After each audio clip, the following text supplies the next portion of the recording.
There you go. We're recording now. It's the other big red button. Okay.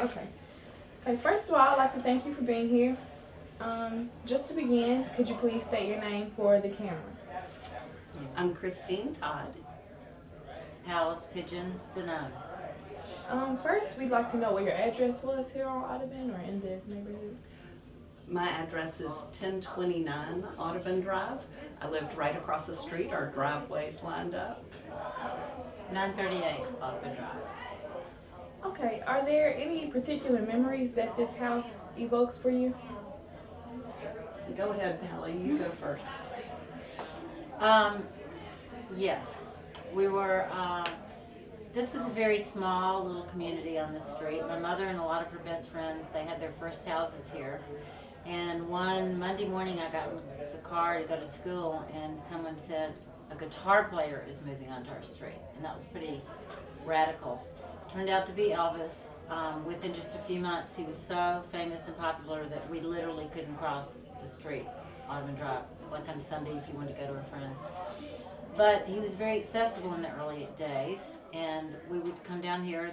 A lot of the neighborhood guys played touch football with him in the front yard and at the Jimisons next door, and maybe some of the other streets, houses, maybe at the Doggerels. But I came down here several times. I remember when Natalie Wood was here, signing autographs, Nick Adams. Elvis had a lot of his motorcycle buddies, and then they put the wall up, and then you couldn't come in anymore. A couple of times I just would come and knock on the front door, and his mother would answer and invite you in, and there was a little wooden notepad with a pencil that hangs down right by the front door, and you could just leave a note. And you know, I'd say something like, "Hey Elvis, sorry I missed you, Pally." You know, I was about 6 or 7. So anyway, it was just, we saw, just in a matter of months, he was here for 1 year, or 13 months, we saw the rise of a celebrity star that had never happened in America before. We saw the beginning of rock and roll on our street. But we still stayed this wonderful little 1950s street where almost everybody knew each other and played together. And then one night Elvis was invited down to our family home at 938 Audubon Drive, and he and a friend named Cliff did come for a drink. He had a Coca-Cola. And anyway, but as far as the house, those were my main memories. Well, I'm just a little younger, and so most of my memories come from my mom. She lived in the house about 50 some odd years, and the Elvis years were always the neighborhood's favorite thing to talk about. Everyone had Elvis stories, and one of my mom's favorites was a time when Gladys, his mother, invited her over to see what Son had done. She always called him Son, evidently, and so my mother went over expecting Gladys to show her the swimming pool that he was putting in, but instead Gladys showed my mom the vegetable garden that she was growing and how happy she was about her vegetables.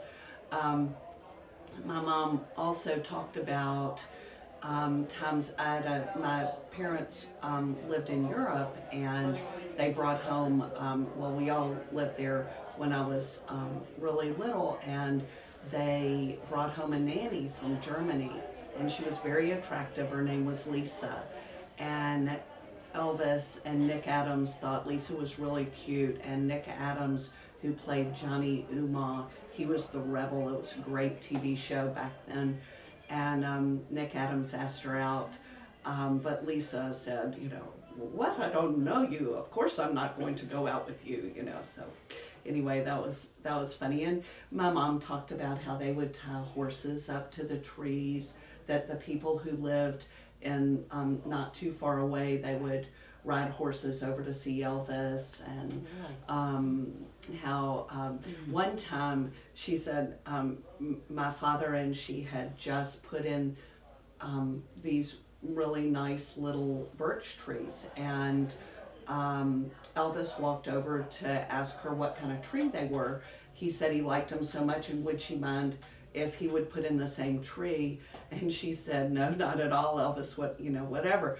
And the next day, a crane came in with full-grown trees, the same, the same kind. And so my mother's were about the size of her pinky, but Elvis put in full-grown trees. So those are some Elvis stories. I think they're having a talk Yeah. in there now. Should we go Maybe in we there? should go. Oh, well, thank you. Sure. Okay.